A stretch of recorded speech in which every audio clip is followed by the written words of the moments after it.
Olá, tudo bem? Sejam bem-vindos ao meu canal.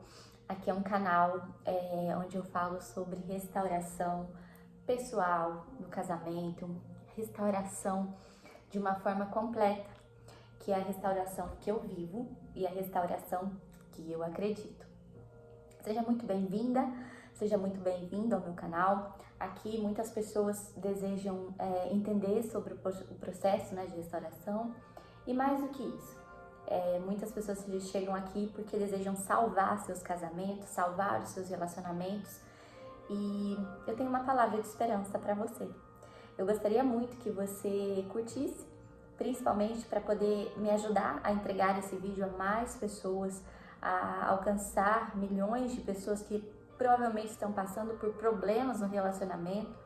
E muitos desses relacionamentos são destruídos por falta de sabedoria e discernimento. Mas quando você curte o vídeo, quando você compartilha o vídeo, quando você se inscreve no canal, você está contribuindo para que Deus possa alcançar mais pessoas que estão vivendo nesse momento a destruição em seus lares. Então eu te agradeço muito por essa ajuda e por ser alguém que acompanha o canal e de uma forma muito maravilhosa. Você se torna meu aluno, minha aluna aqui, aprendendo sobre o processo de restauração. Eu acredito que todos nós precisamos restaurar áreas em nossas vidas, né? Áreas que muitas vezes foram destruídas, foram machucadas, foram fragilizadas, né? E nós precisamos então viver essa transformação. Isso não é diferente na minha vida. Eu já passei por muitos processos difíceis, dolorosos. Conto isso em vários vídeos aqui no canal que você pode assistir depois, tá bom? Mas hoje o que eu queria falar com você são alguns comportamentos, algumas atitudes que contribuem e que podem causar no nosso relacionamento a destruição, né? Talvez você vai se identificar com isso que eu vou te falar, mas a boa notícia é que dá pra gente mudar esse cenário, dá pra gente mudar a nossa forma até mesmo de enxergar as coisas e com isso viver então o processo de restauração. Eu lembro que quando eu me casei em 2005, março de 2005. Eu me casei, eu me considerava, né, uma pessoa evangélica, cristã, né? Eu falo que durante um bom tempo da minha vida eu cresci dentro da igreja, cantando em ministérios, trabalhando ali dentro da igreja em alguns ministérios, mas eu não era convertida. Eu era uma mulher que esquentava os bancos da igreja, mas eu não vivia de fato o evangelho, né?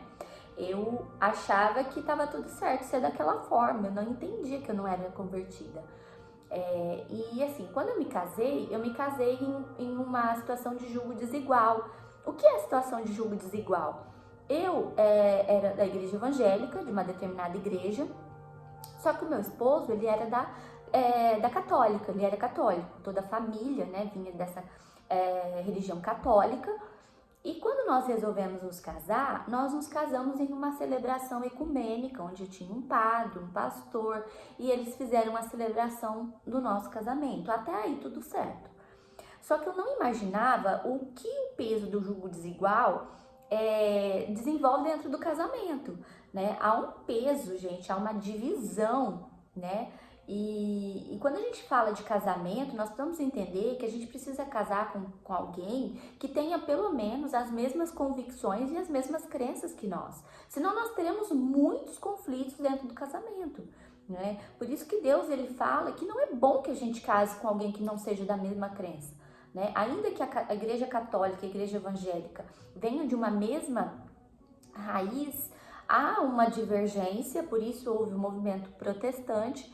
E com isso, havia dentro do meu casamento também essa divisão, né? Um acreditava em uma determinada, tinha uma determinada postura com a religião e o outro outra postura. Então, havia ali uma divergência, tanto que havia momentos no casamento, meu marido queria ir na igreja católica e eu queria e na evangélica. E aí a gente tinha filho, né?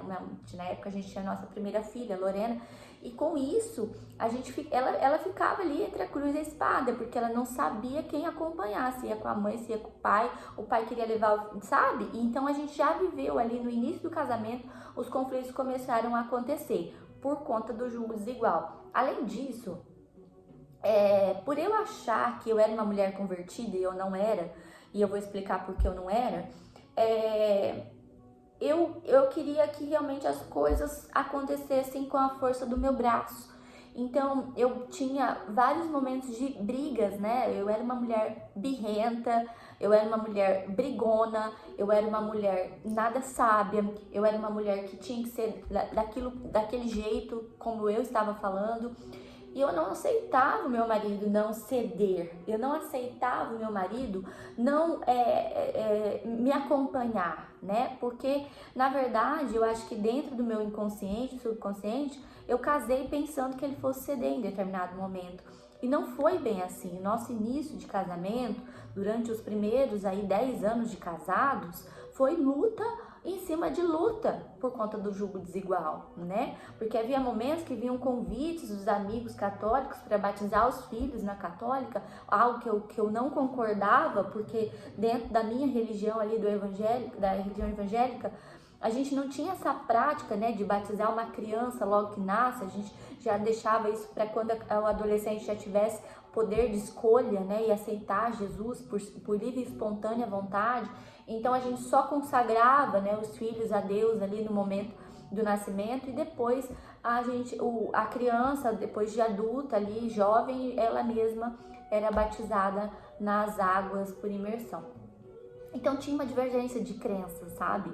E isso sempre foi um motivo de muita briga, de muita divisão dentro do casamento, de muitas feridas abertas, de muitos conflitos, de muitas dificuldades entre o casal que não nos unia, nos separava, porque vira e mexe nós tínhamos brigas horríveis em relação a isso, vira e mexe a gente tinha uma dificuldade grande até mesmo de se relacionar por conta dessas feridas. Você não me acompanha, você não me ama, você não vai comigo, porque só eu que tenho que fazer, né? E além de tudo isso, gente, faltava uma conversão dentro de mim, que na época eu não entendia, que era de ser uma esposa sábia e também de ser a extensão de Jesus na vida do meu esposo, de amar o meu esposo como Jesus amou a igreja. E eu não era essa mulher. Havia muita falta de sabedoria da minha parte nos meus comportamentos. Eu não era uma esposa sábia que conseguia edificar a casa, né? Eu não tinha essa sabedoria. Eu era uma mulher realmente completamente impulsiva, né, nos meus relacionamentos. E com isso, pelo fato do meu marido não ver uma mulher realmente convertida e que tinha um comportamento adequado ao que Jesus espera, né?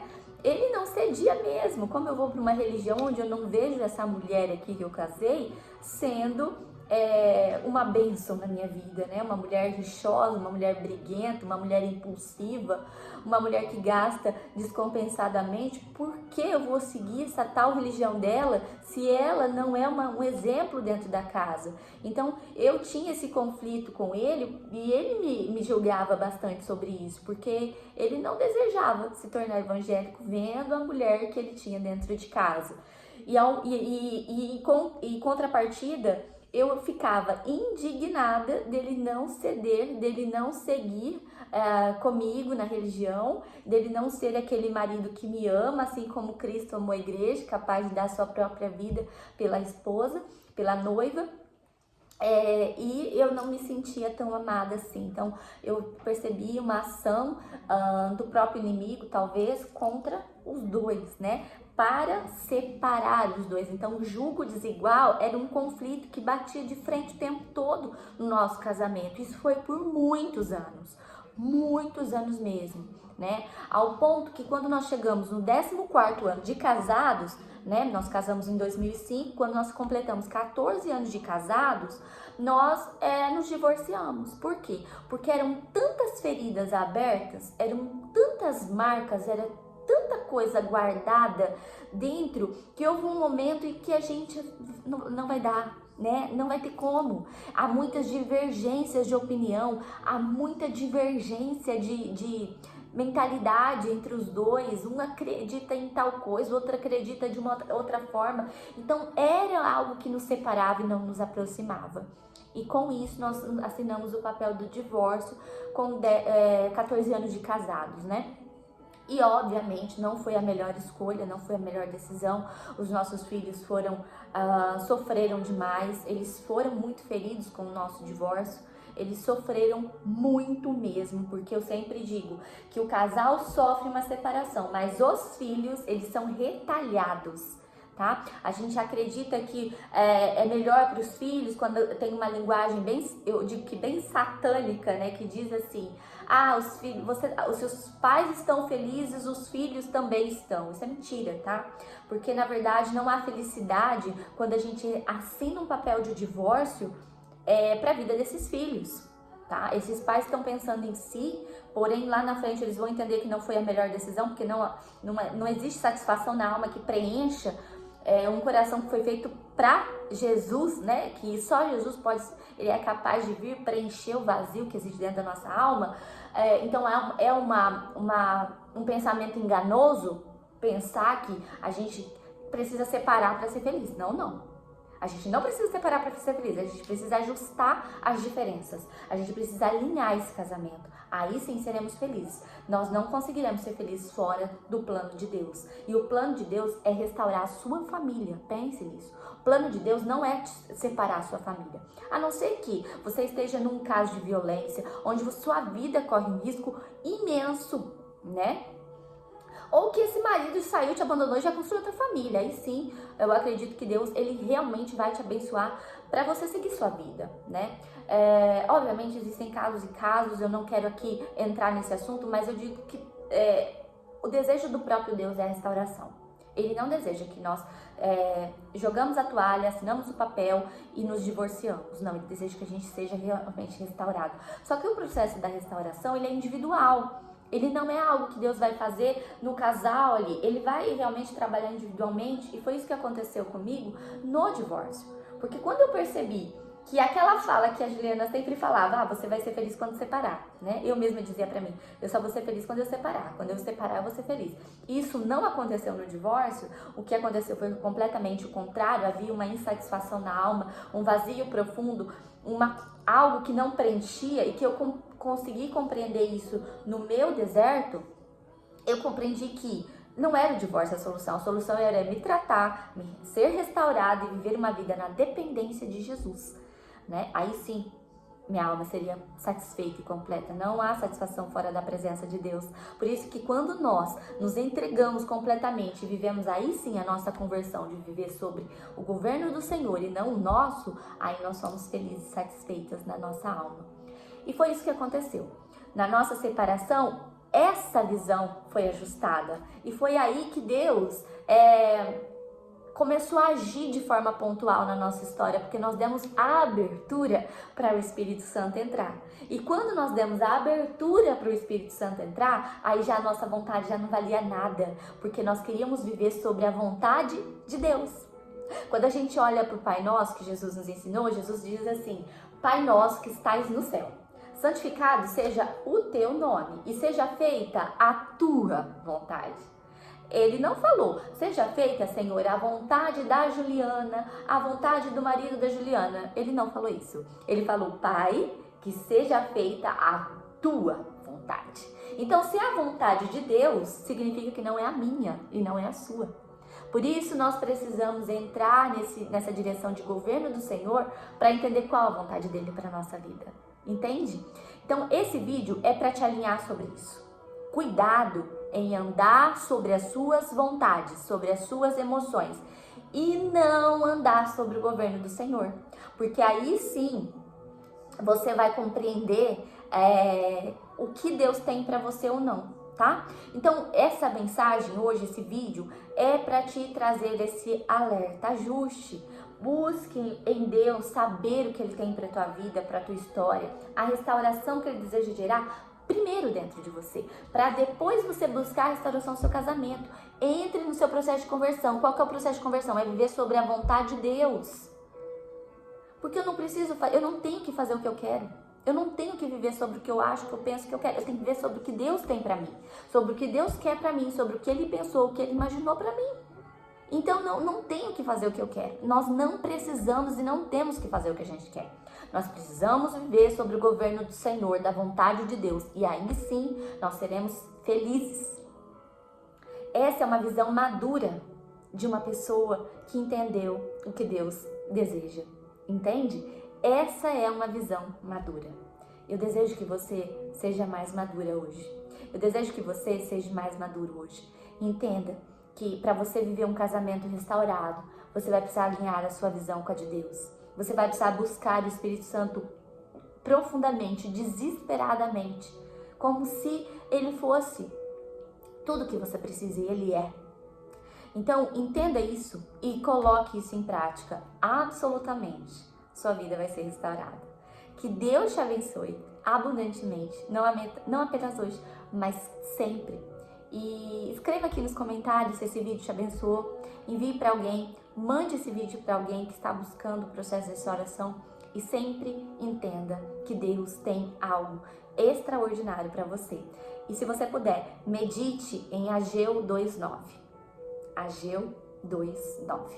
Medite nesse livro e que a sua vida seja edificada e abençoada em nome de Jesus. Amém.